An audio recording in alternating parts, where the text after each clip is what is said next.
right, so we're diving into New York City politics today, but with a bit of a twist. Oh, a twist. I like twists. Right.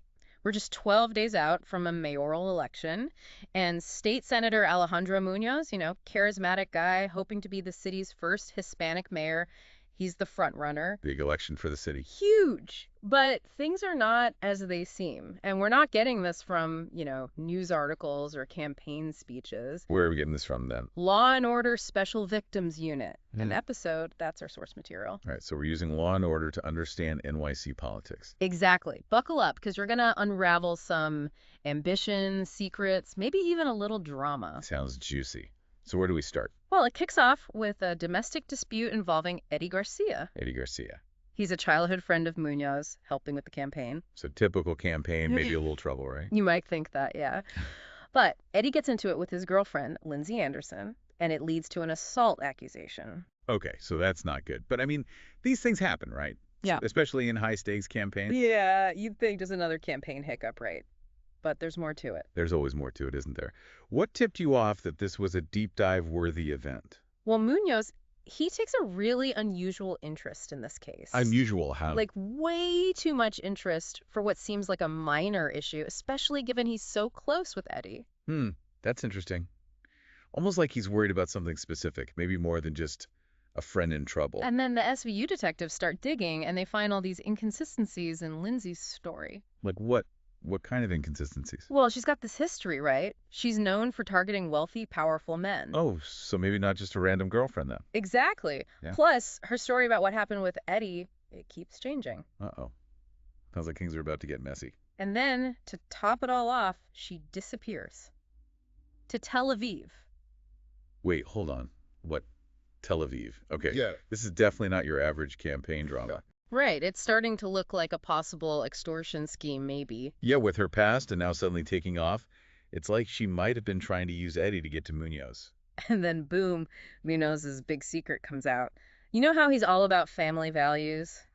The loving husband image. Yeah, that's been a big part of his campaign, hasn't it? Well, turns out he's got this online persona, Enrique Trouble, and he's sending explicit photos to different women. Whoa, okay. That's a big difference from the family man persona. Huge hypocrisy. And talk about bad judgment. Yeah, sending those kinds of photos, especially with his position, I mean, what was he thinking? Who knows? But this is where things really start to unravel. It comes out that Eddie's been paying off these women, basically acting as a bagman for Munoz. Oh, wow. So trying to keep a lid on the whole thing. Yep, desperately trying to keep everything quiet. But then Munoz starts getting super paranoid, thinks there's a whole conspiracy against him. So not only is his personal life a mess, now he's spiraling out of control. Exactly. It's a total tangled web of deceit, and it just keeps getting worse. And what about the legal side of all of this? I mean, infidelity is one thing, but we're talking potential misuse of campaign funds, right? Oh, absolutely. Lines are being crossed, big time. Legal and ethical. Speaking of ethical, let's talk about Eddie Barba. Oh, yeah, Barba. Remember, he's a close friend of Munoz. Talk about being caught in a tough spot. Friend versus the law. That's a rough situation to be in. Totally. And he's torn, right, between loyalty to Munoz and his duty as a prosecutor. What's he supposed to do? It's a classic ethical dilemma. Does he protect his friend? Or does he uphold the law? I mean, either way, there are going to be some serious consequences. And things get even crazier when Barba confronts Munoz. He drops this bombshell piece of evidence, online interactions between Munoz and a 15-year-old girl. Whoa, hold on. A 15-year-old?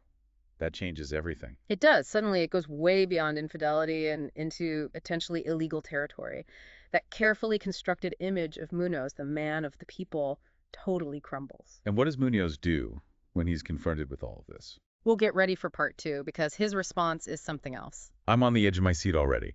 So tell me, how does Munoz respond when Barba confronts him with this information about the 15-year-old?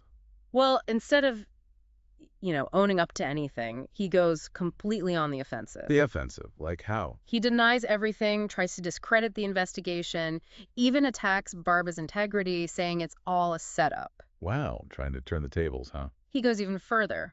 Blames Wall Street, some vague powers that be, even accuses his own friend Eddie of orchestrating a smear campaign. So basically saying he's the victim of a massive conspiracy to sabotage his election. Exactly. Pretty desperate, right? Desperate but clever. Tapping into that distrust of institutions, playing the victim, trying to gain sympathy, maybe win back some voters. So does it work? Does he step down? Nope, he just keeps campaigning. Full steam ahead like nothing's wrong. Really? With all this going on? That's bold. It is. You have to wonder if it's pure arrogance or if there's some strategy behind it. What do you think? Probably a bit of both. I mean, this guy, he's all about power, right? Yeah. Stepping down would be a huge blow to his ego, but there's also that strategic element. Staying in the race lets him control the narrative, attack his opponents, see how the public reacts. And don't forget his wife, Yelena. She stands by him through all of this. Yelena, yeah. She's a fascinating piece of this puzzle. On the one hand, you admire that kind of loyalty, standing by your partner no matter what. But it also makes you wonder about her motivations. Is she complicit? Does she know more than she's letting on? Maybe, maybe not. But it definitely shows the complexities of these relationships, the sacrifices people make when power's involved. And this whole situation, it really shows how one person's actions can have a ripple effect. Absolutely. Yeah. This isn't just some political game. It's real people's lives being affected. Families, friends, the whole city. And it makes you question, right? How much do we really know about the people we elect? How easily are we swayed by image versus reality? Big questions, for sure. It definitely highlights that fragility of democracy, how important transparency and accountability are. So with the election just days away, what happens next? Does Munoz pull off a miracle win, or is this the end of the line for him? Well, you'll have to tune in for part 3 to find out, but let's just say things are about to get even more intense. Well, all right, so last time we left off with Munoz facing some pretty serious accusations and the election just days away. What happens? Does he manage to pull it off?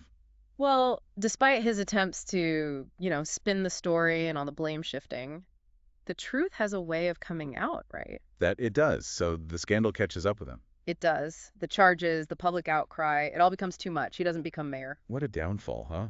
From front runner to disgraced politician practically overnight. It really is. And it makes you think, how easily power can slip away. One minute you're on top, the next, well, you're facing a whole bunch of legal trouble. It's a classic tale of ambition and hubris.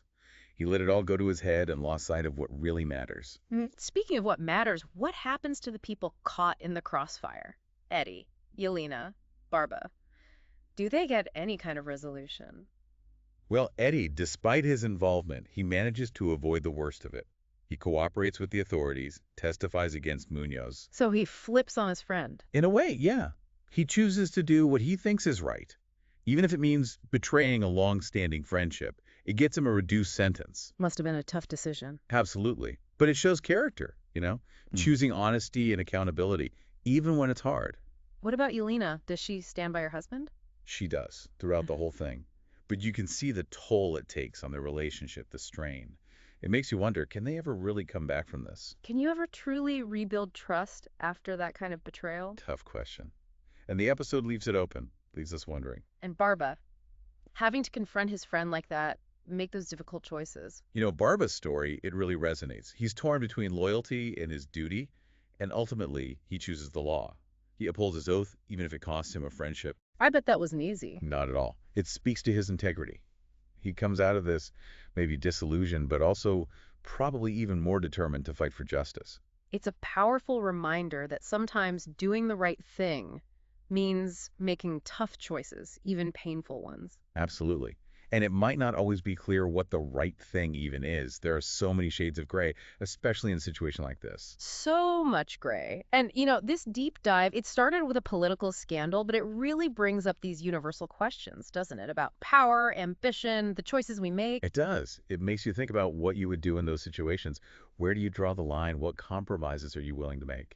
And ultimately, it leaves us with this lingering question about Munoz, about whether someone who's betrayed the public trust so completely can ever truly redeem themselves. It's a question that goes beyond Munoz, really. It's about human nature, about forgiveness, about second chances. And there's no easy answer. It's something we all have to grapple with. Makes you think, that's for sure. So that's our deep dive into the world of NYC politics, law and order style. We explored ambition, deceit, betrayal, and the consequences that come with them. It's a story that reminds us that power corrupts, and that even those who seem to have it all can fall from grace in an instant. And it's a reminder that we all have choices to make about who we trust, about what we're willing to tolerate, about how we respond when those we admire let us down. It's a lot to think about. It is. But that's what these deep dives are all about, getting us to think critically, to engage with these complex issues, and to hopefully come away with a little more understanding of the world around us, even if it's just a little bit. Well said. And who knows, maybe we'll revisit this case in the future. After all, in the world of law and order, there's always another twist waiting around the corner. Until next time.